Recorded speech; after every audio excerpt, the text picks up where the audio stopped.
folks, what is happening? Welcome to Mentality Monsters, and this is episode 35. And today's episode is sponsored by Our Kings Competitions. Big shout out to Mark Weir, absolute legend.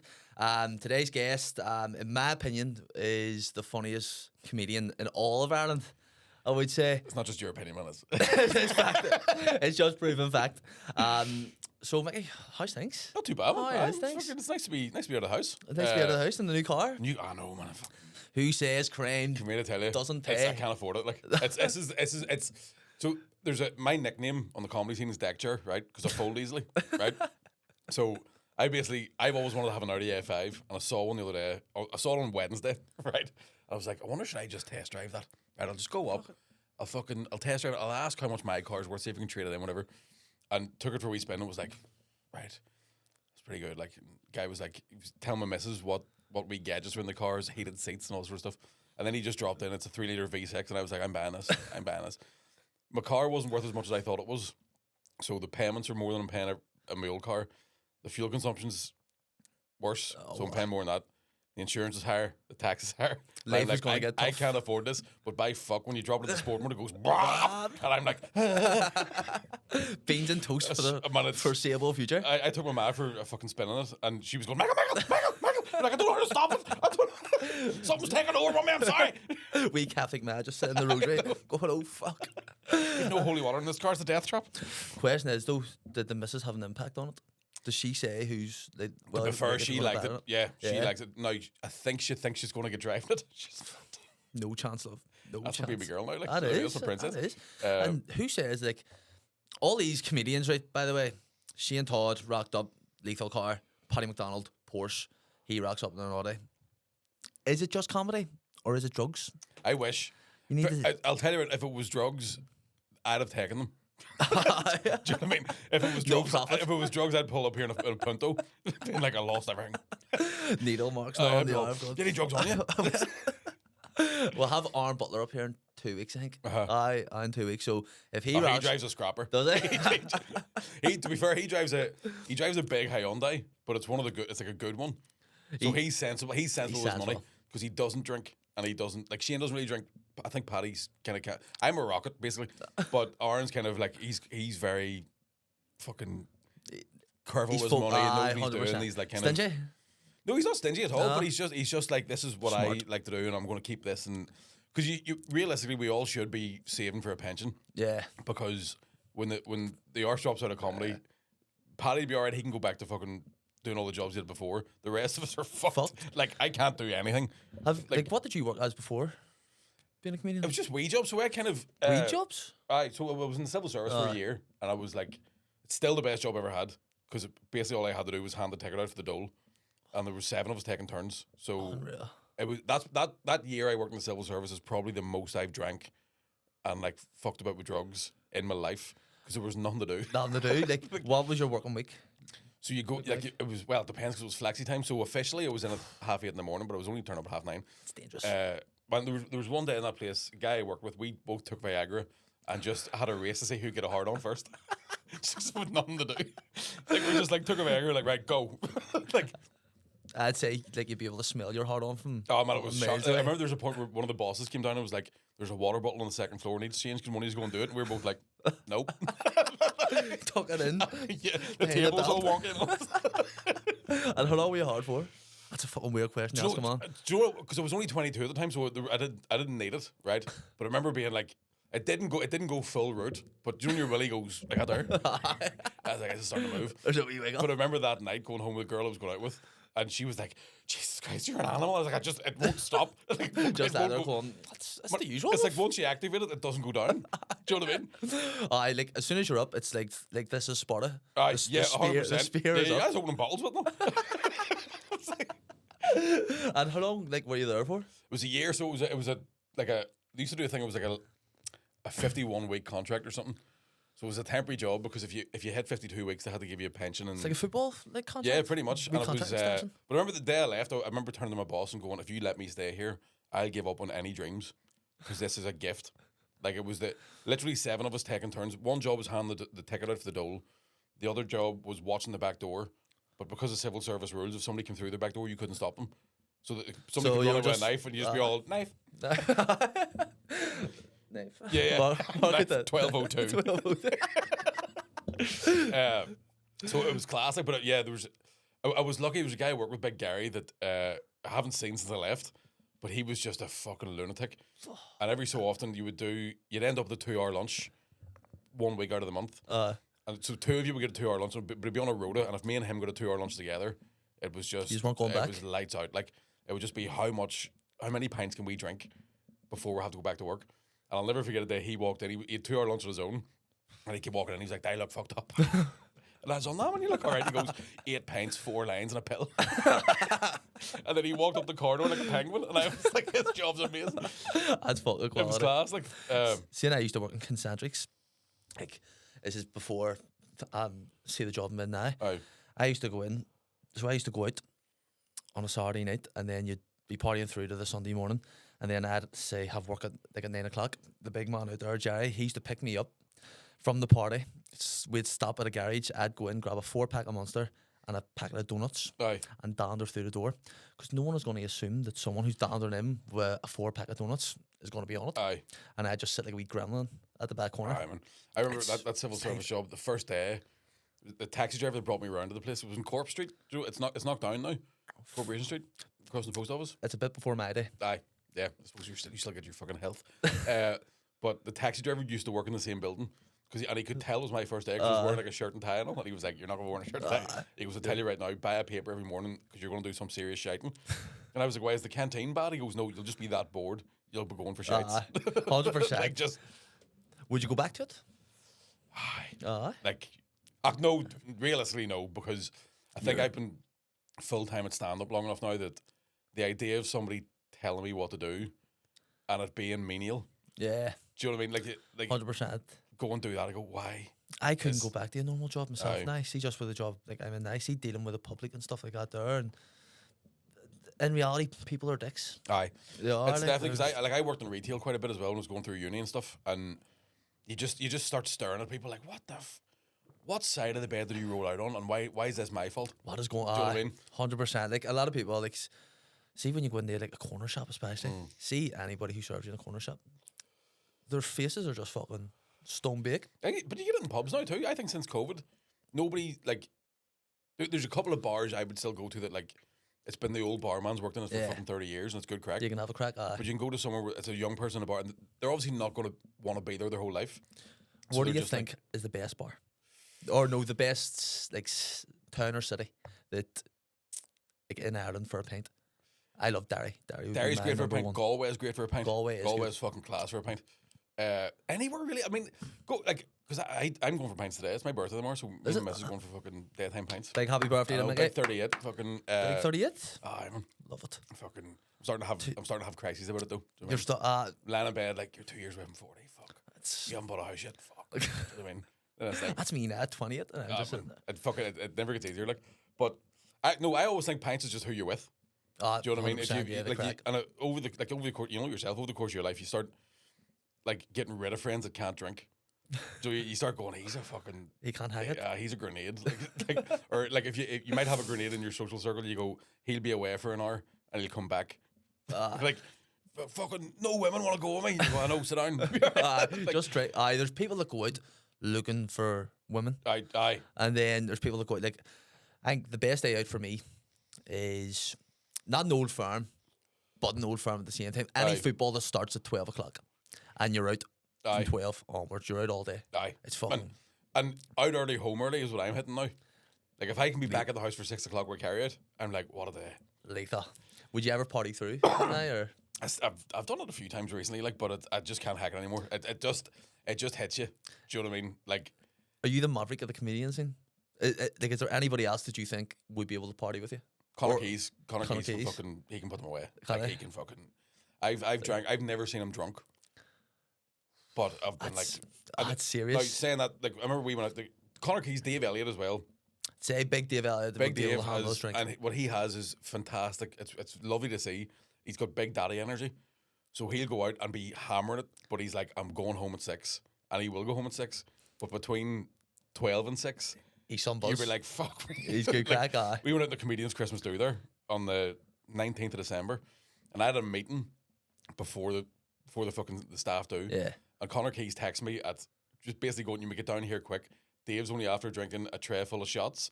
And I went, "What do you mean?" He went, "Somebody brought a tray of shots over, spilled them, and Dave drank it out of the tray." Fuck. It was 2:30 in the afternoon. And would he still go home? I think he went home about maybe 9, but he just fucking Breaking the partied rules a right bit. through. Like, whereas me and Keezy, I remember going out once, and I woke up, stayed in Dream Apartments or something, and I woke up the next morning. That's your first mistake, I right? know, but it was cheap as fuck. But I walked into his room and he just went, "I don't know. I don't know how we got home. I don't know how the fuck we got home." And I was going through my phone, like, right, we were in the fucking Goat's Tower, where the fuck we were at half 12 or something. And then we were checking out. The girl went, "You just haven't checked in." We were like, "What do you mean?" She goes, "You just haven't checked in." And we were like, "But we woke up in the room and there's stuff in the room. We had the keys and all." And she goes, "I know, but you just haven't checked in." And we were like, "How did we get into this fucking place?" So, we had no clue how we did it. Like, That's a proper hangover moment. absolutely, the tiger in the bed and all that. Meg Tyson just sitting there in the corner. My back is broken. Final. He's fucking. He's not well. And that was. But is there a rumor going about that he is genuinely got cancer or something? I heard that was one of the things that. Fuck. Because he took the Jake Paul fight just as like a big payday. See, just to go. He could have I watched a clip where Jake Paul dropped his guard, and you could see that Mick was going to go for it, and then he pulled away from it. And Jake Paul, like, actually, fair play to him. He's made a name for himself in the boxing world now.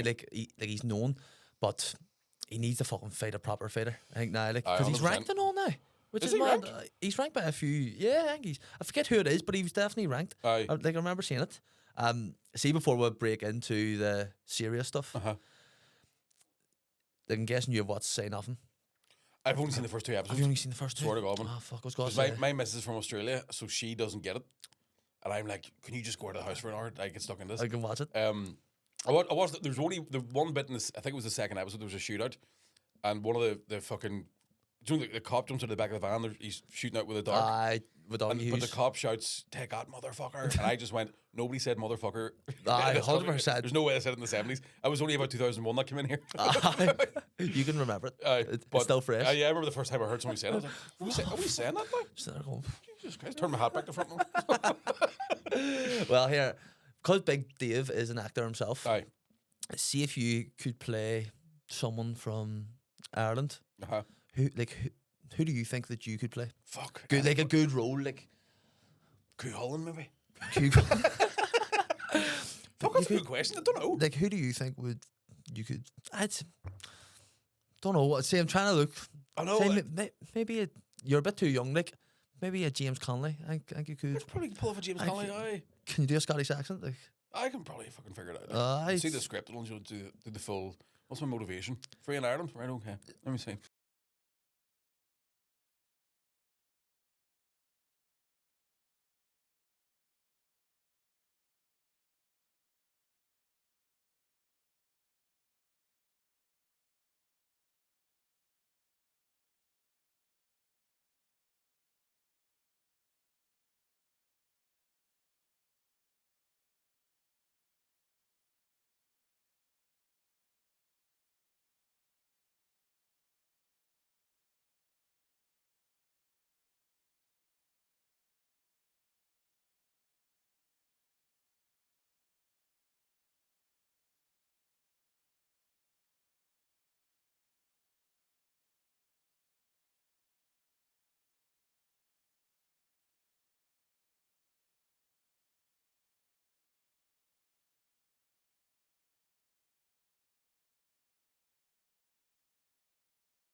we'll just go back to the start here, Mickey. Aye, Can you take us back to where you're from and what young Mickey was like? So, I haven't grown up. So, I still live in Lurgan. I've grown up in Lurgan.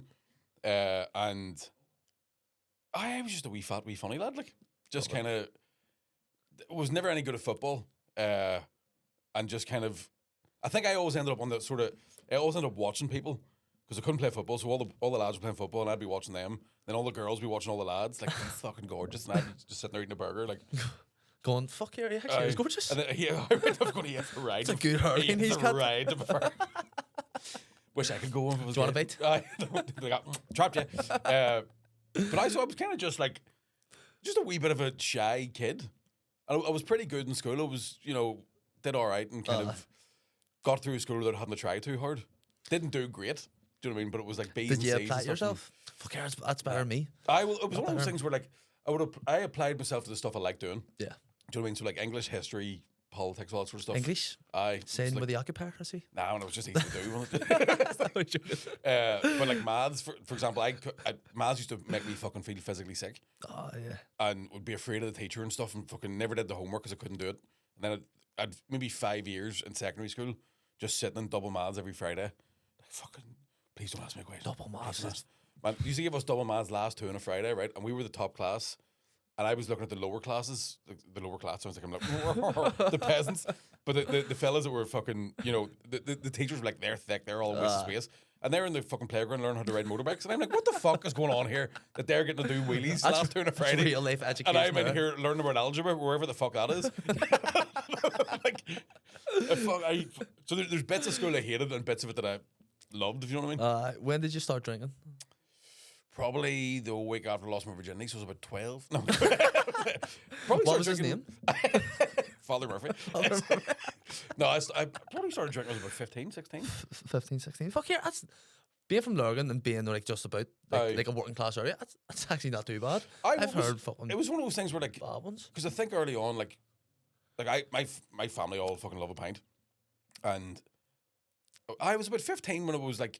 I kind of went, right, I'll have a couple of drinks when I'm out. But I was dead careful about it. I never went home pissed. Yeah. Because it was like, I just couldn't be arsed. Like, I just know, I just don't want to get in trouble for it kind of thing.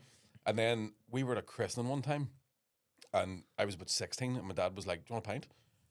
And he was testing me. He was basically figuring out, is he a wanker when he's drunk? And because it was dead on, from then on, it was like, you can drink. So it was never like... That is. Do you know, it also meant that I never went home polexed. Apart from my 18th birthday, I was Robert my 18th. How did you go from doing so well with I drinking know. to I just got really good at it, man. really good. Once I got the black belt in drinking, I was like, right, now let's become a master. But see, growing up in Lurgan, because like I would think Lurgan and growing up in like Ardown would be kind of similar because the working class areas and stuff like that there. What were the challenges growing up around that time for yourself? Was there stuff put in place for young people to actually go and do stuff to like youth clubs or... Well, it was like, so we actually moved out. My mum and dad moved to the countryside. So literally just outside of Lurgan about 1992, I think. So where we lived was, where I was born was across the street from Mornview, which is sort of big Protestant estate. Yeah. And it seemed safe enough when I was a kid. And I think when we moved, it was as if like Gervaki Road and all that sort of stuff started kicking off. So the like riots and attacks started to like creep into the wee estate we lived in. And we just happened to be out of it before it kicked off kind of thing. So growing up in the countryside was the only thing was weird. There was nobody about. It was just girls and like living down the lane. And I was like, there's nobody to teach me. You're just standing there waving at them. You know, I'm like, I can't build huts for using for fuck's sake, like doing. And then it was kind of like, it's weird. Like we were talking about when we weren't recording. Looking back on it, I didn't feel weird growing up in Lurgan in the like early 90s. Yeah. It's only when you look back where you go, fuck me. That's like, mad. dude, like you forget there were soldiers on the street. Yeah. Do you know what I mean? You forget about all the riots and all the like. Would you ever have got involved in riots? No, we used to. One of the things we used to do whenever we were younger was, like on a Friday night, there used to be an underpass where all the teenagers would drink, and it was kind of. I don't know if this is true, but there was a rumor going about that there was a bar in Lurgan that had a deal with the local police, right? Where they basically went, look, these kids are drinking on the street on a Friday night. What we'll do is let them in. We'll sell them all out of date booze, right? So we'll give them fucking £2 bottles of beer or whatever. You know where they are, and it'll be less trouble. Sneaky bastards. So, right, because that's why I was getting into a pub at 15. You just be like, all right, Ann, how's it going? Just stinking a clear sitting on 2 whiskies, mate. But we used to stand this overpass and watch all the teenagers drink and then watch the cops come down while Ange over. And they would sort of drive down like, yep. And it was like near friendly fucking. And then somebody threw a bottle and then they'd all get chased and we'd just stand watching it. Or you'd run along beside them. Like, where they're at too. I used to like we used to do that down like just stand at the top of the street. Now this is probably about 14, like 15, with just a load of eggs. And I wasn't even throwing the eggs, but I would run as well. Aye. And then I would go to myself, why the fuck am I running? We used to do fucking runners as well on taxis. Aye. So we'd get a taxi down to Tesco's and do a runner in the Tesco's and then get a taxi from Tesco's up the Ardown. Do a And runner. then, just because there was nothing Nothing to do. Nothing to do. I think it was like, I was a wee fucking scaredy cat. I still am a wimp, like. So I was never really into anything too mad. But there was always something mad to go and watch. Yeah. So it was like a spectator sport. You could just go, right, there's going to be a fight here tonight. Unreal. So that was kind of like me and my wee nerd mates would just be like, right, you've got asthma, so not run too hard. Are you still mates with them now? Yeah, still a good crowd of us. We're actually at a wedding there in December. And I hadn't seen some of the lads in ages, and you just meet up and you go, fuck, we've all got fat and old, like, and the shit we're catching ourselves on talking about things. Yeah. So we're sitting like having pints at a wedding, and somebody brings up interest rates, and all of a sudden we're chatting about it, and one of the lads just went, "What the fuck are we talking about? We used to talk about ditties. Let's talk about ditties for a second. My wife's got ditties."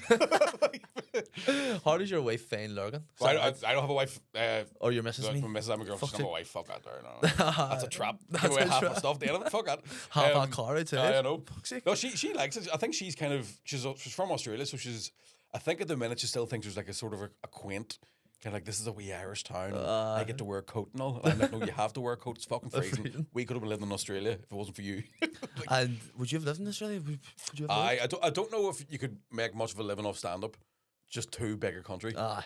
The The tours are would be fucking mad. I mean, I love it. Like, if I can. So I went out and did 6 months last year. Did all the Australian comedy festivals, and ideally that'll be my year. Is go out to Australia sort of early January, stay there about May, come back, have summer here, and then do Christmas at home, and then fuck off again. What's the summer like out there? Is it roasting? Class. Class. It's like even though I'm ginger and the heat doesn't like me, I love the heat. Yeah. So like a 42-degree day, people are going like, "This is fucking too much," and I'm like, "I love it." But you Would do you see burn? the real fucking man, I burn up in the Fry. fridge. Like them lights could be an issue. Like there's people. One of the things I notice is like real Australia isn't surfing and fucking shrimp on a Barbie. It's somebody with a handheld fan blowing her fanny in a shopping centre. Because the amount of times you see that, just an old doll, like, it's too fucking hot. It's too hot. Like, Just leg up like yeah, that. just the growler out, just fucking like. See, being from Lurgan, what do you think is the biggest thing you learnt as a young person that you have carried into being older, basically? Your adult You life. maybe just learn how to spot a grenade in a pub. you learn how to not talk to the lunatics. You just go maniac. Yeah, and then one of the good things is when you become a comedian, you attract maniacs. Yeah. So you know how to handle like fucking. I can speed my accent up enough that a rocket from Lurgan will. He's fucking sound. Like, then I'll walk away like, let's get out of here. Let's fucking leave now. Like, Do you get and much always people? respect travellers. That's something else. Yeah, you should have seen last week I was at the Crocker fight in Aye. Donovan. Fuck the murder after it. The murder after it. It was. Saw some of the clips, like It was mad. It was mad. Like there was, because it was basically like a home fight as well for Donovan. Aye. See the amount of people from down south that were up. It was fucking mad. I was actually shocked myself. Aye. And then you just had, there was just a wee crowd. I was out, like my missus was going to the toilets, so I walked with her. And then there was just a crowd, Sandy Row ones, and all I heard was, "Hello, hello, we are the Billy Boys." Like, it's time. And I was standing there, and there was some lad that just walked up beside me and just started going, "It's the Irish," and I was just there, just going, "Oh, for fuck's sake!" And then he turned around to me and goes, "I'm a mentality monster." He just goes, "I'm a mentality monster," and I was just like, "Fuck me, yes." Are you armed? 'Cause it's about to get fucking weird. I was like, Jesus, there's gonna be more fights out here than in there. But that there was mad. Like, did you watch it? That fight? I've only seen the highlights because I was gigging. But I don't know what do you think yourself? See, Donovan, Crocker had a game plan. I think with Crocker's fights, with that Walker fight, he came alive the last 3-4 rounds. So I was thinking, I was going into myself, right, Crocker's just going to tear him down here. Let him throw like a load of hands. He's not really fucking landing as much. He's got his guard up. Aye. So I thought Crocker after the 8th round, but then you see the elbow, and Donovan only really has himself to blame for it, I think. Aye. But Donovan was winning the fight 100%. Like he was winning that fight. But then the angle which I watched, the fucking right hook, he hit him after the bell. The bell went and it was just quiet, and then he hit him. Aye. From the angle which I saw it on online. I was just like, that's stupid that there. That was stupid. that's the thing. Because he was winning the fight himself, and then he went on that. So you can't blame Crocker as well for not Aye, taking the 100%, fight, because yeah. if he fought fairly, he wouldn't have. Aye, and I suppose it's one of those things. If you have a rematch, even if he was fighting dirty the first one and now he's angry about losing, Aye, it's going to be worse. 100%. I think it comes down to money. Aye, You know yourself, like it's and myself, I'd do anything for a bit of money. 100%. Depends. 100%. Yeah, I'll go and fight Donovan for money. Aye, we'll both fight him. I mean, I'll hold your coat. My hairline just be lying up in row F. He just punches his clean Mine off. already is. So see when you started up in comedy, how did that come about? Because it's not something like, especially like you said, that you were not like out playing football and stuff like that there. So were you an outgoing person at that age? I was kind of like, I enjoyed my own company even when I was younger, and I think like I always think me being funny. So basically, whenever I was about 15, I had this. It's an embarrassing thing. I had an operation on my arse, right? I was my tailbone. But Father Murphy. Yeah, I had to get him removed. But it was basically it's like an ingrown hair, and what happens is, or what they did at the time was they would cut a V shape into your tailbone, and then it has the heel from the inside out. So I was walking about with essentially like a fucking nappy on from 15 to about 21, right? So Fuck, it took that long. and it actually only healed up properly whenever I just went, fuck it, I'm not listening to these anymore. I'm going to start exercising. Yeah. And so that happened at that age. You end up in this weird thing of like, right, I'm supposed to be out fucking talking to girls and doing all this sort of stuff. And then because people in school know you've got a sore arse, you're constantly getting booted up the hole. So I kind of went into this Ruthless. I know. Do you know what I mean? You just had a big target on your ass. Like, so I went through this thing of just being like, right, if I just start being funny, I think that's what happened. It was like a defense mechanism. Yeah. From getting bullied was like, if I'm funny and I can make fun of myself and laugh at myself, they'll eventually, you don't get bullied then. Yeah. You know? And then that kind of happened. And then I remember like learning about, we were doing sex education in school one day, and one of the guys in my class was stoned. And in my head, I went, this is going to my stand up. And it was the first thought I'd had of like, At that age? but I don't remember it. I remember the thought not being a new thought. Yeah. Do you know what I mean? This is going in my stand up was the thought. It's not, I'm going to be a comedian one day. So I don't know when you decided, like, subconsciously. But that was, I remember that being like this is going to be in a bit. And then it was kind of just like, went through school, I did the daft, the stupid awards, the formal. Yeah. And wrote a bunch of jokes for it, did that. And one of my teachers went, you should be a comedian. And I went, I know. And then went to uni to do drama. Got there on my first day, and they went, if you're here to become an actor or performer, you're in the wrong course. And I was like, well, fuck. Like, so I spent 3 years at uni, not going to uni. Where was it? McGee. Aye. So I sort of spent 3 years watching watching people, watching them all sort of trying to get a degree, and me kind of realizing you can't do anything with this degree unless you're going to be a teacher or you're going to, it was kind of a bit of a setup. Like, did you finish it? Yeah, I got 2-1. 2-1. And didn't open a fucking book. Like, but I was clever enough to kind of know that the way that course worked is you could direct it to your strengths. Yeah. So instead of doing like a big dissertation, I did a one-man play that I'd seen before I went to uni, and it was about a joyrider from Craigavon. So I was like, it doesn't require that much range. And it was essentially a stand-up thing where it was like I played sort of 14 different characters, and it's a whole story. But it's a great, if you ever get a chance to check it out, it's called Peace Fair. I think they made a movie of it, and it's about a guy who's about to get kneecapped for joyriding, but it's during the World Cup when Ireland was playing Italy. So there's this scene where him and his mate are lying on this living room floor, and the top IRA men are watching the fucking Ireland. So it's real dark comedy kind of stuff. And how did you transition from playing the lad that gets kneecapped into the provo? Just a different voice. Just run over the corner? Yeah, no, it was just different voice. You just fucking throw my shoulders up and go like, you fucking talk like out there, and then talk normal, and then so it was just all accents, and I played to my strengths of being able to do voices and all that sort of stuff. And that was pretty much how I got through uni. Like, how did you get your early like content, like the stuff that you would use on your stand up? It was a lot of it was just sort of things that were happening to you. Like, is it all stories? Because you do hear like Paddy and stuff like that. There, yeah, a lot of stories. I think there's an element of like, when I think of it now of putting a full hour together. So my first hour was stories. Second one's kind of stories with Joe, and then essentially what happens is as you get older, you start running out of stories, and then you start. I went through a couple of years where I was like just trying to get into weird situations. Going, there'll be 7 minutes out of this. This will be a 10-minute bit. Yeah. Do you know what I mean? Like I ended up in a brothel in Bahrain, like watching a guy. Like this is in Bahrain. And so I went to Bahrain for a gig, and the guy running the gig took me to this nightclub. He turned up drunk, so I hadn't got a hotel. He hadn't got me anywhere to stay yet, so I basically had to do what he was doing because I had no visa to work there, and I couldn't fucking fly home. So as I'm waiting for him to get a hotel, he picks up 2 hookers, and one's for me. I'm like, oh, cheers, mate. So essentially, and this is a story I haven't even told us on stage. I've told a version of it on stage, but the true story is real dark.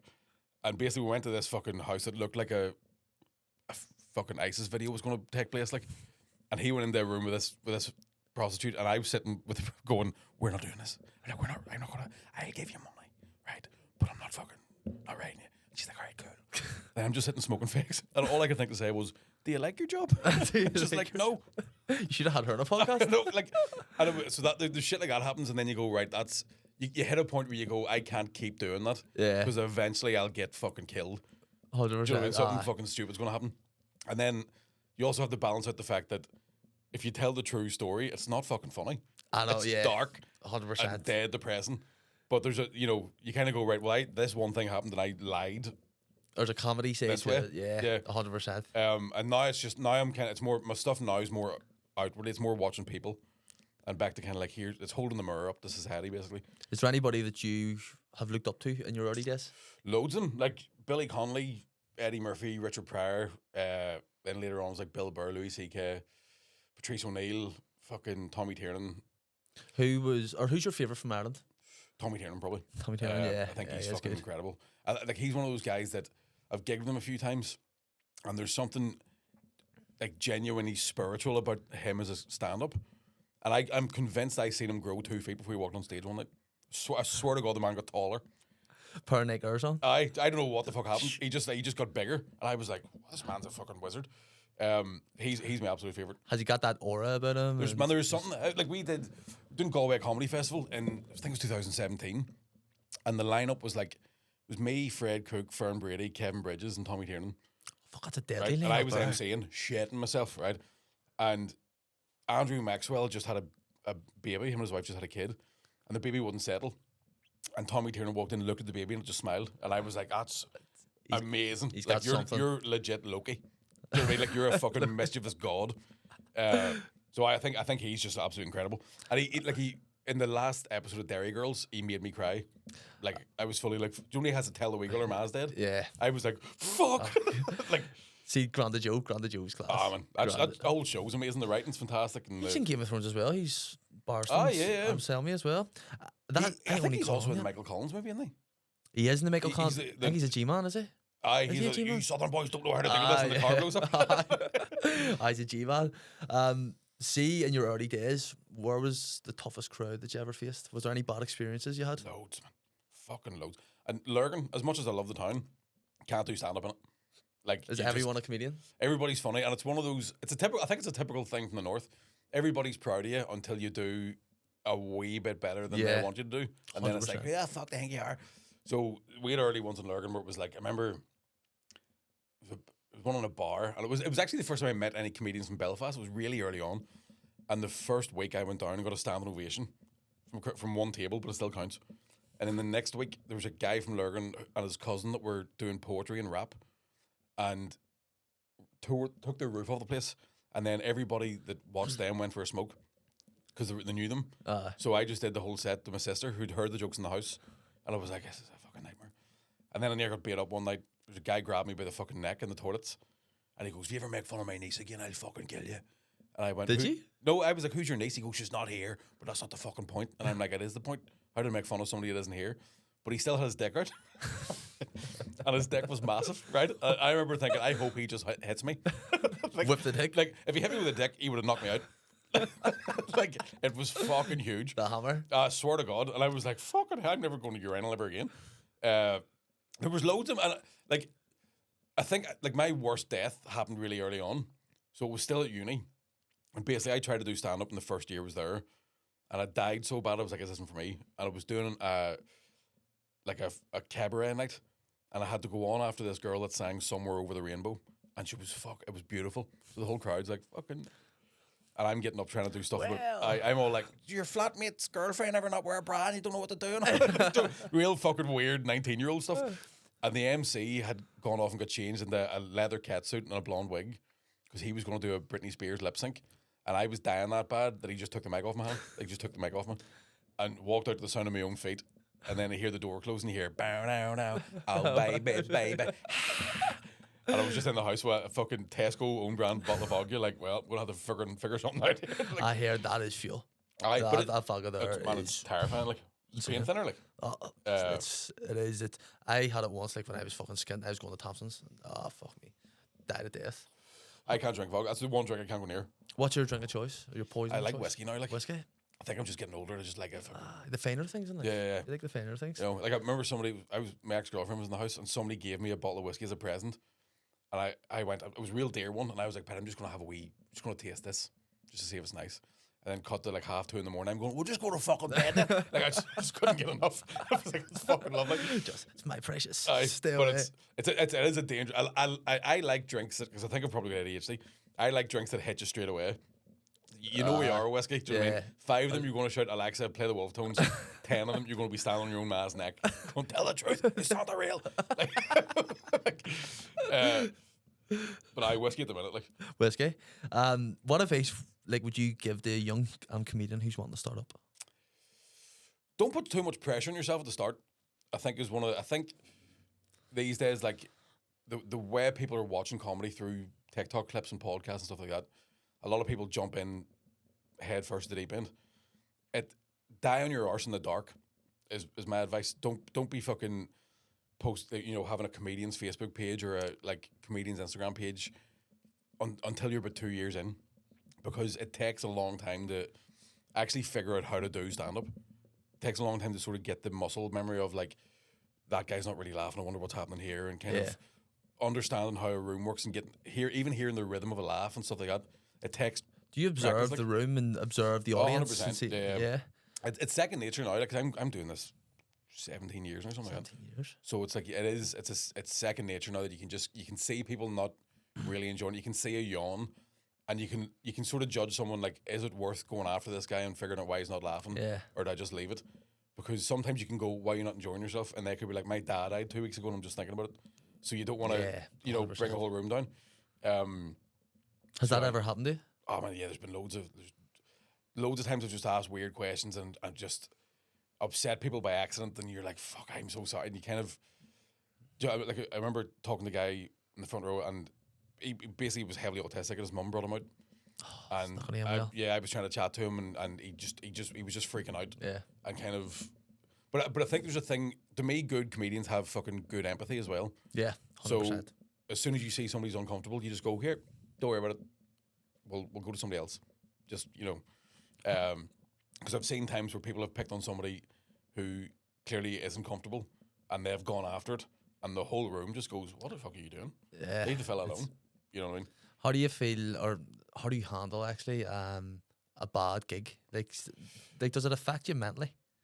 Not anymore. I think because you have so many bad ones early on that you just start laughing. You just get to the point where you're like, because there's always going to be another gig. Do you know what I mean? I think initially you think to yourself, when you have a bad one, you go, I can't do this. Everybody's saying that I feel stupid, I look stupid.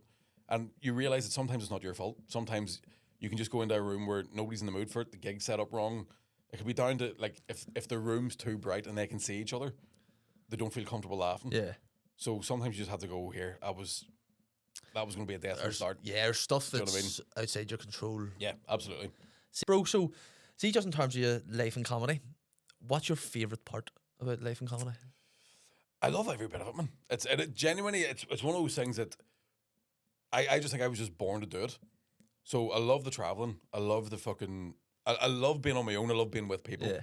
I love the fact that, like, if you're doing clubs in the UK or wherever, every weekend you're bumping into mates you haven't seen in ages, so you get a good fucking session out of it. And like, unreal. The having a new bit that works, you're just like, fucking. Do you know what I mean? And I enjoy the process of getting a new bit. So I'm writing a new show at the minute, so I'm sort of down on my arse a wee bit, but I enjoy the process of it. And we're lucky in Northern Ireland as well, where we've got, like, there's people who've been sort of following the local comedy scene for years that'll come see you 3 or 4 times and see the bits evolve, and then you get feedback from them directly, being like, man, I love how that bits went from this to this fucking. Do you know Symmetrics, the DJs? No. They're trans DJs, but they have a fan that shows up to every gig who they hate, and he plays a whistle. All they say, they say that they're doing their DJing, and all they can hear is the whistle, and they're just like, he's there. Aye. Do you have any fans that show up to all your gigs and just be a menace? There's not even necessarily a menace because they're good crack. There's a couple, right, that I bumped into. It's only been the last few months. Bumped into them in Primark about a week before Christmas, and they'd seen me do. I think it was Cookstown. I'd done the theatre in there. Got chatting to them for about 10 minutes, just in the middle of Primark, and the guy had just had hip replacement surgery, so he was in a wheelchair. A couple of weeks later, I was doing the Empire, and the two of them turned. Sorry, tell a lie. I'd seen them in Primark, and then that night when I was drinking, and they were sitting outside the bar waiting on their daughter coming out of the pub. So I was pissed in the car window, like, well, what about Happy Christmas, motherfucker? And then a few weeks after that, they turned up at the Empire, and they'd made T-shirts with my face on them. So they were sitting the whole fucking thing with coats on, and then I came out, they were like, fucking yeah. And then Wednesday night, or Thursday night in Lavery's, they were in the front row in Lavery's, the T-shirts on again. Unreal. So it's class to see, and even to get, I always forget their fucking names, but to get chatting to the two of them, and even to be able to say to people that follow you around, like, how's the hip? Yeah. And having them wee interactions, you go, it's nice. Unreal. Do you know what I mean? Do you get noticed much nowadays? If I'm not standing beside Shane Todd or Geddes, if I'm on my own, it happens, and it's not a crazy amount. But one of the things I see, because when I first met Colin Geddes, he was already famous for Barry the Blender. So again, I can spot people spotting me because I used to spot them spot him. Do you know what I mean? Yeah. So I'm kind of like spidey sense that somebody's wanting a photo. That guy there. But I enjoy that too. It's very rare that is a negative experience because people are coming up and telling you they like what you do. Do you get any dicks? Oh, you get dicks sometimes, like. But usually you're on stage when that happens. Yeah. Do you know what I mean? Like I had an experience. The day I got back from Australia, I was doing a gig in Lurgan, and there was people in the front row hating me. I sort of slagged them off and then talked about it in the podcast. And I was talking about it from the aspect of I could tell they didn't like me from the second I was on stage. And then I bumped into one of them, and he was fucking slabbering at me in a pub. In Lurgan? Yeah, and I was like, it's kind of your fault. This was all about you not liking me, and you've proved me right. What was he saying? Just a load of shit. I'm not even, just real. Just being a dick. Aye, and it was just one of those things where I was like, man, wise up. Do you like the podcast game as well? Because like you are all flat the matches. You all have your own like individual stuff and all, and you're all doing stuff. So I do like. I mean, it's kind of I treat podcasting almost like it's stage time. So I treat it like improvising. Yeah. So like me and Connor Keys do deck chair and yums once a week. So we do 2 hours every week, and we have no plan. There's no what are we talking about today. It's just like just going into we'll just go and we'll start. And I kind of use that as just it's like a fucking mental gym. Lazy Boys with Shane and Willie's even better because it's the three of us are trying to be as quick as possible. Yeah. And it's like one-liners coming in and fucking you have to be sort of switched on the whole time. And it benefits you when you go on stage because you can turn up at a comedy club and go, I don't know what I'm doing yet. But and then just grab the mic and it starts flowing out of you and you start going, right, that's a wee sentence that doesn't make sense, but I can throw that joke in and you start doing sort of mental. How do you deal with hecklers? Just tell them the fuck up. Just tell them the fuck up, that's it? Yeah. It's kind of like I think I think it's a mistake. It's good now. I know a lot of people use crowd work clips to sort of promote shows. I don't really like doing that. So for me, if somebody heckles, a heckle's never going to improve a show. Do you know what I mean? It's kind of I heard Billy Connolly talking about it, and it's the best way to sort of describe it is that you're trying to make the audience into one person. So you're trying to get them all together. So it's just a conversation. Yeah. And if somebody heckles, all of a sudden it's 200 people again. And you have to try and fucking pull them back in. Yeah. So my thing is usually just like fuck up.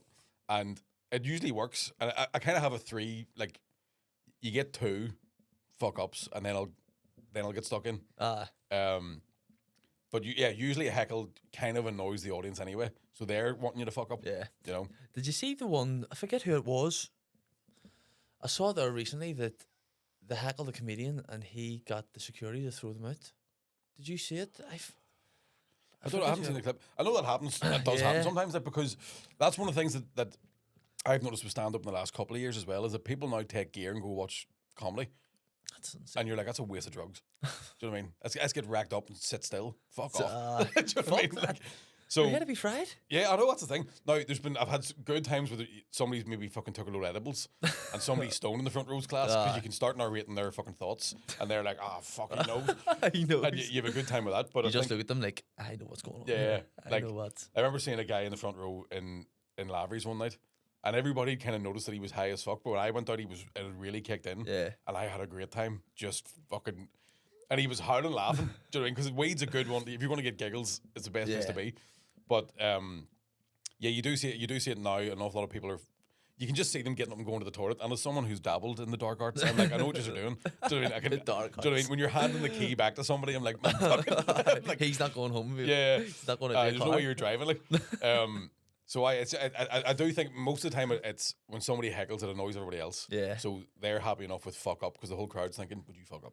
See, when it comes to the comedy scene, like all of you seem very, very close. Aye. You seem to have a really, really good support network there. Yeah. Who would be bar Colin? I would say because I'd say that Colin has influenced you a lot, and he's a good mate. Who would you say is your best mate in the comedy scene? It'd be hard to pick, man. Yeah, to be I'd honest, say like so. it really would be hard to pick because, like me and Geddes met. I was already doing stand up, and he had done the I Am Fighter stuff. We met in a TV show, and we went to uni at the same time as well. So we had the same mates at uni. Never met each other. That's a random one. And he tells a story that the first time he ever saw me, it was my birthday or something, and I'd got all the drama ones. I was like, we're doing a superhero party, guys. So everybody wears superhero costumes. And then nobody did. It was just me in the union, fucking dressed as Superman with blonde highlights and braces. And Geddes said he looked at me and went, dickhead. And then fast forward like 10 years, I was best man at his wedding. That's fucking Like, mad. so there's stuff like that. Like, and then you've got like Shane and Willie and Connor and Mark McCartney, Paddy, everybody. We're all just fucking tight. Like, Is Kieran your cousin? aye, third cousin, yeah. That's mad. Yeah, so my dad and his dad were first cousins. What the fuck? Yeah, that's mad. Yeah. Who do you think we win a fight? Between me and Kieran? Kieran? Kieran? Do you ever see him doing fucking taekwondo kicks and all that sort of shit? He can still throw his leg up over his head, like. Can I? Yeah. Fuck Kieran. That's That's impressive in itself. aye, man. He can do the splits. There's a Think video of him he'd doing be splits. good at the boxing? I think I would. I don't know. I think so. I know he's had a bit of health problems recently. And I think it was a fucked up thing with his tooth or something. It's given him like vertigo.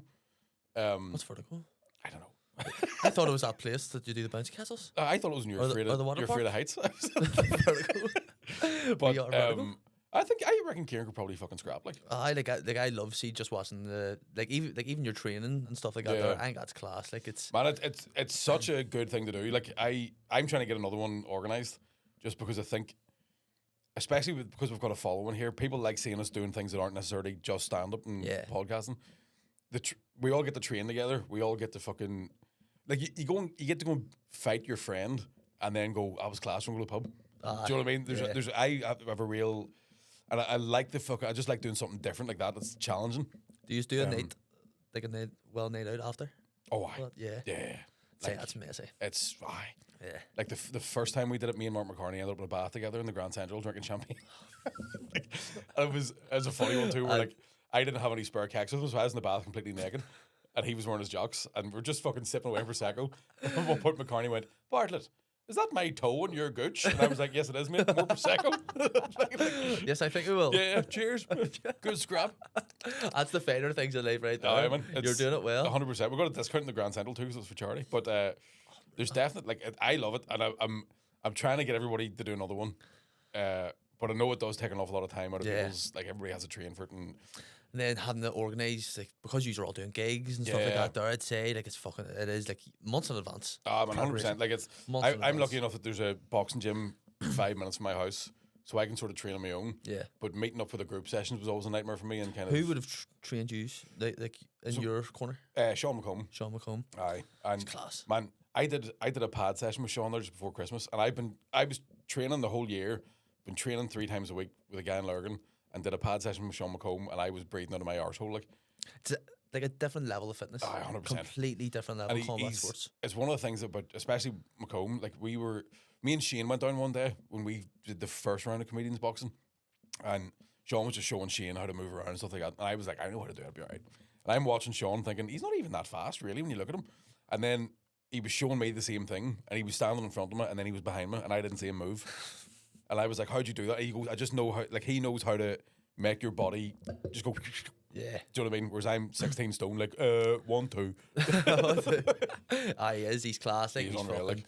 hopefully it's the same fight sometime Aye, this year. man, Like, absolutely. hopefully Like same fight. that was heartbreaking what happened in that fight in New York. Like, It's bad crack. yeah, The good thing, well, it's not a good thing for us, like, but it was like that's probably the episode that made us get more reach.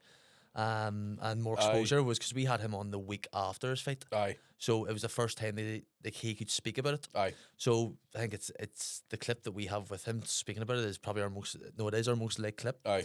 And the most shared and stuff like that there. So it was, for us, it was good, but you felt terrible for him. man, Like, absolutely, fair like- play to him for not cancelling as well, because I didn't even expect him to come Aye. because a But week after. Sean's one of those guys who, man, he's so fucking funny. I And hear. Do you know what I mean? Like He is funny. is fucking hilarious. And like at one point we sort of joked around with the idea of what if we do boxers doing a stand-up show and we train them to do stand-up, and you go, you wouldn't need us. I hear. If they start doing stand-up, we don't work Their anymore. personalities are so good, I think. Aye. But like they're just like, because they're working class areas and Yeah. they're brought up, see, just in terms of the boxing world, the camps and stuff like that, there's banter flowing around Aye. everywhere. Like, so they just It's- have the crack. Do you know what's a weird thing too? I find that like I get on really well with professional fighters and soldiers.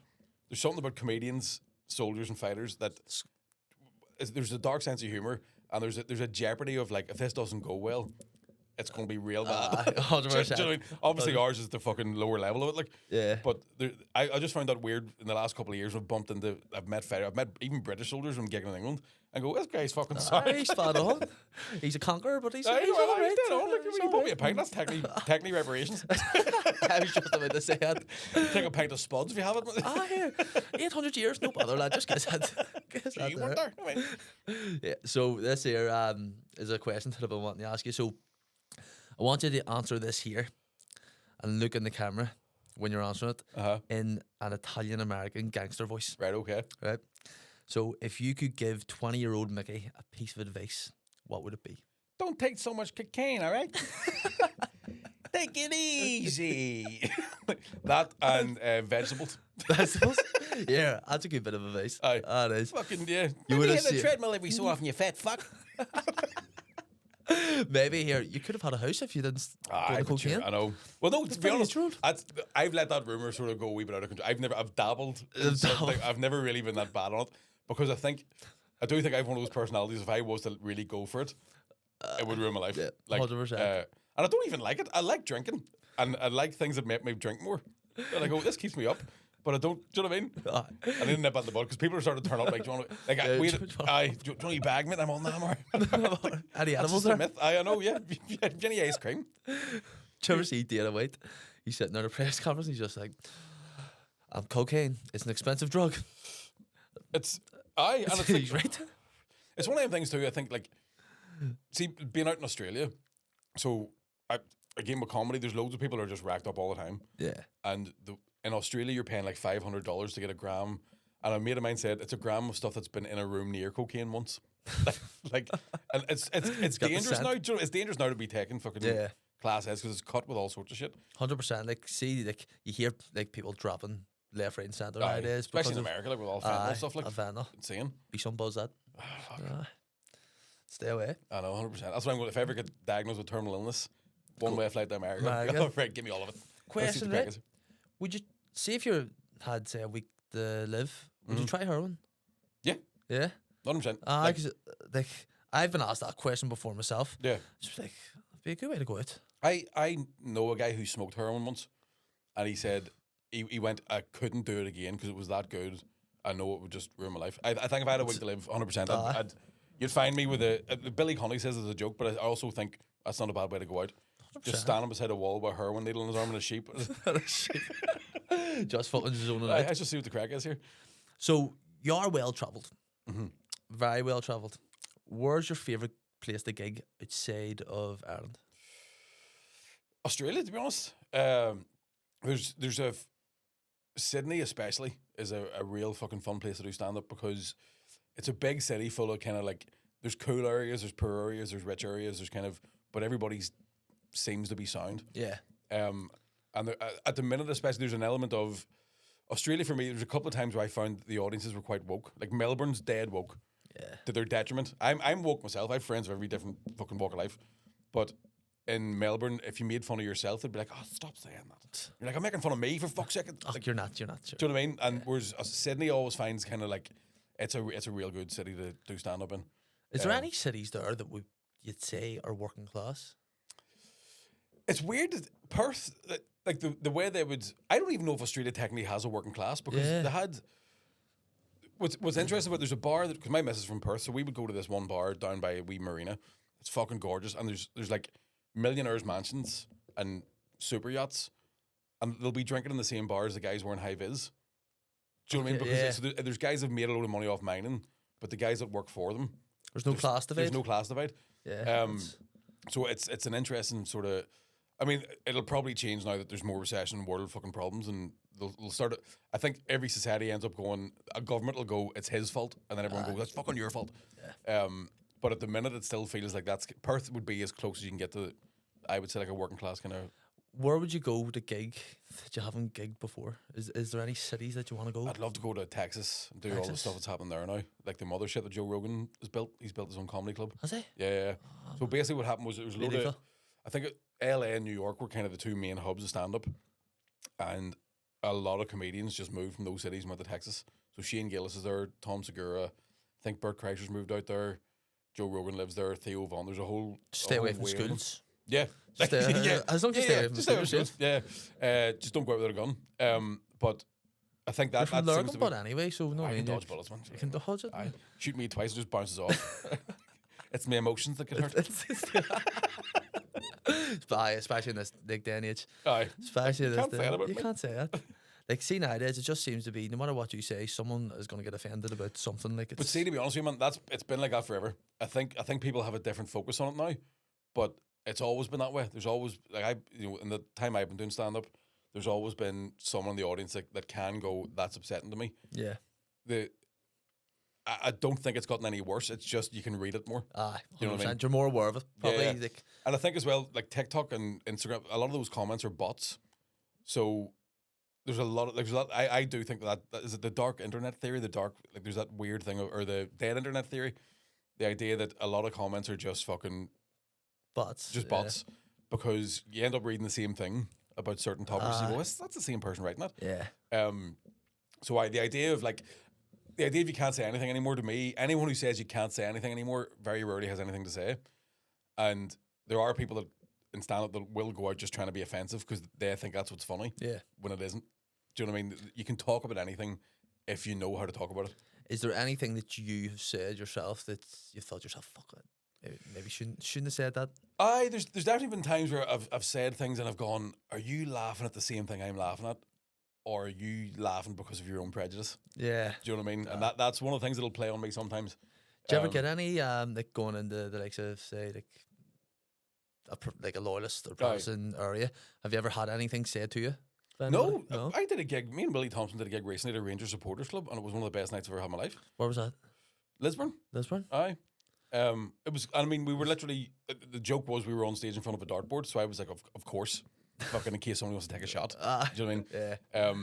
But I think there is a thing here of being like a post-conflict society where everybody's now we're all up for laughing about it and pointing out differences between the community and culture, whatever you want to call it. There's now a thing of like, aye, good one. Do you want a pint? Do you know what I mean? Yeah. It's a nice thing. I think there's definitely an attitude here of fuck it, we're only messing about. Do you know what I mean? Like, and people are used to slagging each other and all that sort of stuff. So I've never really had. I've probably had it worse in categories, to be honest. Serious? Like, where's the worst place you've gigged? Bar Lurgan. I'm trying to think. No, I remember doing one in. No, it was just the night itself because I did a gig in Cookstown one time where it was like, this is the worst night of my life, but it was just the bar was set up wrong. It was the wrong time of night, kind of thing. Just one of them external Just things. just one of those like nothing you can do here. I'm trying to think worst. I don't really know. There's nowhere I've really gone to where I've gone never again. Never again. You know what I mean? So you're like up for anything? Remember? Yeah, pretty much. Like Shane spoke about it. We've spoke about it to Paddy as well. He came in the Art on Youth Club when he was first starting out. And like him and Da done really well. Obviously. But Shane was fucking. He had a nightmare. I actually you felt really really bad for him. But it just goes to show you the type of character he is. Knowing a lot of people would have been affected by something like that, and he's went on. He's but that's it, man. Fucking class now. It is just that thing of like because it is such a learning curve. It's like what I was saying earlier. It does take time for you to really get comfortable on stage and find out like what you want to talk about and how you're going to approach certain things and even how to play a hard room. You know, I was always like my sort of ethos starting out was like I want to be able to be dropped out of a helicopter and Anywhere. make people laugh. Yeah. And it takes time, but that's if I think I always think for comedians, if that's your kind of goal, that everything else comes with it. Aye, Do you know 100%. what I mean? Like you can work anywhere and adapt. Like, Yeah. are you good at adapting? Yeah, The but crowds, like I've been doing clubs all over the world and for years, like, and you do kind of. I mean, I've had a couple of times where I remember the first time I gigged in Australia, I turned up and I was headlining, and I'm like, that's a stupid idea to have me going on last. Yeah. But you get the benefit of sort of standing at the back of the room and watching what's working, watching what's not working, and it's you just learn how to do it, and that's just my thing. Is always like, you know, if the arse fell out of things here, I can still go over and do clubs in England, or I can go to. You've done the Green Room, haven't you? Is it it's called the Green Room? The Green Room podcast? Oh yeah. They're like them two are funny. Like, They're fucking like, hilarious. see, the ginger one talking about his Jamie. like autistic brother. Aye, hilarious man. Yeah. I actually saw those boys last week. I was in Liverpool last week. I got chatting to them sort of briefly, and they're just fucking hilarious, the two of them. Really, really funny guys. Like, and it's nice as well to kind of get chatting to them about, like, they got a negative comment on Twitter or X, whatever it's called, and you can tell they're both annoyed by it because they're nice fellas. Yeah, Do you know what I mean? So it's nice to see like good cunts doing well. 100%. You know Yeah. what I mean? Have you ever met anyone? I think I know your answer to this here, but have you ever met anyone in the comedy scene, or just even someone who's recognised you for doing comedy that you've been in awe of? Loads, man. Fucking tons. Like, I remember doing it was a TV show we did called Monumental in like 2012, something like that. And I was on the panel. It was a panel show. I was on it, and it was Jamoan, Adam Hill, Andrew Maxwell, and Michael Smiley. So Michael Smiley was in Spaced. Do you remember? It was probably before your time. But he's a fucking phenomenal comedian, great actor. And I remember seeing him on a TV show here in like 1994. And then all of a sudden you're fucking working with him. Like, Yeah. we were in the bar after one of the recordings, and it was, who the fuck was there? Dennis Taylor was there. Freddie Flintoff was in Belfast doing something, turned up, ended up, because they all knew each other. And I'm just standing there like, I'm Lethal. He's This is funny as fuck, I think, as aye, well. he's Freddie hilarious, Flintoff, like- he's meta. aye. But I was just in this bar being like, I don't know how to talk to these cunts, because I was still just sort of starting out. Yeah. It was my first sort of big gig. I could barely afford to buy a round, and I'm like, fuck, what's happening here? Like, Class. but yeah, it's those moments you kind of go, this is great. Like, and I was open enough to go, lads, I'm freaking out. And then all of a sudden, like, they're talking to you about jokes, and do you know what I mean? It's a They real made it, generous atmosphere. Like, They've were making you feel comfortable Yeah, in that absolutely. situation. A lot of people deal with like you always speak about dealing with failure and stuff like that there, and like just on stuff like this here on Yeah. like Mentality podcast. But how do you deal with success? Because a lot of people could get imposter syndrome, can feel like Yeah. they're not worthy of it. Has that ever happened to you? yeah, well, I mean, I think I have quite bad imposter syndrome, but I've had it since I started stand up, so it's always been part of the kind of process. Again, it's that you just recognize it as being part of the cycle. Yeah. You know, so like every year I'll finish a tour, finish a show up, and then go, right, we're starting from scratch, write the new one, and you have a month or 2 months of going, I can't think of anything funny. What the fuck am I doing? Does everybody else know I'm shite? Have I been shite the whole time? Yeah. And people are lying to me. You know, like, am I annoying people? They're just being polite, and once you understand that's just part of your process and part of the actual fucking day-to-day life thing, it becomes easier to not even ignore, but pay attention to it and go, right, you're full of shit. We're going to use the other part of the brain here that, you know, balances it out kind of thing. Like, would you say you're your own worst critic? 100%. Yeah. Yeah. I think you have to be in stand-up as well. You have to be going on stage with stuff you're proud of. And, you know, like, there's been times I've done shows where I'm going, right, I'll just get through this bit and then I can get into the extra funny stuff. Yeah. And you've no idea that they're enjoying that bit. You just think it's shit. So, Do you think you'll ever go into acting? Because a lot of people seem to do now. well, that was so. Yeah, I'm trying to at the minute actually, because that was always kind of part of the plan as well. When I had left uni, I think initially I did want to act, and I thought, right, I loved stand up, and like I did an open spot in the Empire and went, right, this is my fucking thing. I love this, but there was always a plan to kind of act as well. Yeah. And then comedy just became this it was just, that was the drive. It was like, fuck, I love this. Well, here, Harry Potter film was coming out here as well. Man, Do you know what I mean? I could see you in there. Yeah, absolutely. If you shave the One of beard the off. Weasleys. One of the Weasleys. I was going to say Neville if you shave the beard off. A bit too old, wasn't it, for Neville? No, like. fuck your. Wee bit of. Neville's been kept back over 20 years. Keep feeling the Earls. He's secretly been a wanker and just been kept back. So, your favourite non-Irish comedian? Fuck. I don't know. There's that many of them. Do you want me to come back? I think, can I give like 5? Or do I have to have 1? If you can give 3, we'll meet in the middle. I can give 3. I would say Patrice O'Neill, Richard Pryor, George Carlin. Who's the best comedian in your group? In your friend group? Come on now. Oh, we said it at the start. Mark McCartney. Mark I think Mark McCartney is he's the one comedian that I will just sit at the back of the room and not think about what's he doing here, how to do that. But I just love watching. Enjoy it. Yeah. Enjoy it. Who is the best up and coming comedian in the scene? It's hard to say if he's still up and coming, but Alan Irwin Alan Irwin. is a guy that he's been going a while, and I had him open for me in my last tour, and hopefully get him on the next one. He's just an absolute Class. fucking murderer. He's absolutely class. Now we're getting to the real stuff here. Your favorite takeaway? Man, I just like a Chinese. How did you survive in Australia without Chinese? See, the food out there is unbelievable. The food is class, but as soon as I got home, I was like, I want chicken balls, curry sauce, rice and curry chips, like a proper yellow fucking curry. Just sitting there looking at it going, that's Yeah, I'm disgusting. gonna have the shits in about 45 minutes. Your favorite movie? Fuck. Forrest Gump. Forrest Gump. Yeah. Your favorite series? Favorite series would probably be New Girl. New Girl. Yeah. Didn't expect that though. I know. I think it's just real silly fun. Your favorite book? Fuck. When's the last time I read a book? The one book I've read about 3 times was it's about Muhammad Ali, and I couldn't even tell you the name of it because it's made up of interviews of people that were around during different sagas of his time. Yeah. So that whatever it's called, it's a book about Muhammad Ali.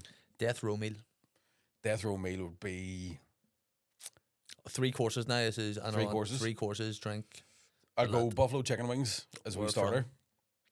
Anywhere. Anywhere. Because even shite buffalo wings are good wings. Like Blue cheese. yeah, 100%. Yeah. Main course I would go like a fucking really good steak. What's your sides? It's all about the I sides. I think with a steak. I like fucking broccoli, chips, pepper sauce. I'd mix up with a mash. I'm a Maybe a bit of mash too. Like I wee bit of champ. don't like champ. Do you not? Not a fan of it. I just don't know what it is. And Is like the wee green just bits? decide which are you. What are you? You spuds or you fucking skeletons? Do you know what I mean? And then if I'm going dessert, I'd go like a sticky toffee ice cream. Do you know what I mean? Sticky toffee pudding. It's hard to ice go cream, wrong. like can't really Hard to fucking. go wrong. And then an old fashioned for each course. What's an old fashioned? Whiskey The cocktail. whiskey. Oh, yes, Yeah. aye. Fuck yeah, I've heard of them. Gonna have a few of them today for my birthday. You're gonna wreck a place. Oh, she's gonna be battered. It's gonna be throw her in the boot of the new car. See how good it is. Your least favorite area in all of My feet. the north. Oh, and geographically. That's your apology. Least favorite area in the north. Least favorite area. And I hope this doesn't annoy anybody. I don't tend to do well in Enniskillen in terms of doing stand up. I don't know why. I'll need to figure it out. I'm going to keep going back to fucking Concord. Yeah. But at the minute, it's the Enniskillen area. Enniskillen I'm like, I area. don't know why you don't laugh at me. Rats. Aye. Absolute rats. And who do you think is the best comedian boxer? Ronan Boyle, just because he's the best boxer. We'll exclude him. Exclude Boyle. Shane's fucking good. Like, Shane's one of those guys that when he puts his mind to something, he really gets into it. Yeah. So I remember when we first started training for the first one, I was like, because I'd done a wee bit of martial arts when I was a kid, I was like, I'm fucking Jackie Chan. and sort of looking at Shane and being like, oh, he might be in a bit of trouble here. And then I actually went away to Australia for 5 weeks and came back, and Shane was like, he could go pro. There you go. Like, I think Shane's great. A lot of them are very good. Like, He looks well for his age. I'll give him it. man, he looks fantastic. I couldn't believe. I told You my see me just me. That's the difference between smoking and not smoking. I told my mad, like we were watching one the other week there. She was like, fuck, like what age is he? I was like, he's like 38 because like he was talking about something, Aye. and she was like, sure, he's too fucking young for that there. He's beautiful. Like, He's doing well, but he does have like he has the most lookalikes of oh, anybody in the world. Yeah. That's- And if you that's mad. really look at him, he's not that good looking. His eyes are He's- far too close together. Far too close together. Protestants. I know, man. It is. But here's, I always thought, ours are too far apart. Is that what they said? Which makes sense because we have to keep an eye out for Brits and all. Do you know what I mean? With eyes in the back of our heads like fucking crocodiles. But I could never figure out which one was which. Like, see his thing on the two Johnnies was, I thought it was funny as fuck, Aye. where he wore the down top, Aye. and they were like, oh fuck, I didn't know like you're a guy man. He goes, could be like a United Ireland on like on the fucking thing. I'm just hedging my bets here. And he just, I thought that That's was typical fucking Shane Paul. hilarious. He's a sneaky bastard. Well, Mickey, thank you very much, man. Cheers for having me. I really appreciate it. Cheers for coming on, bro. Anytime, man. That's good.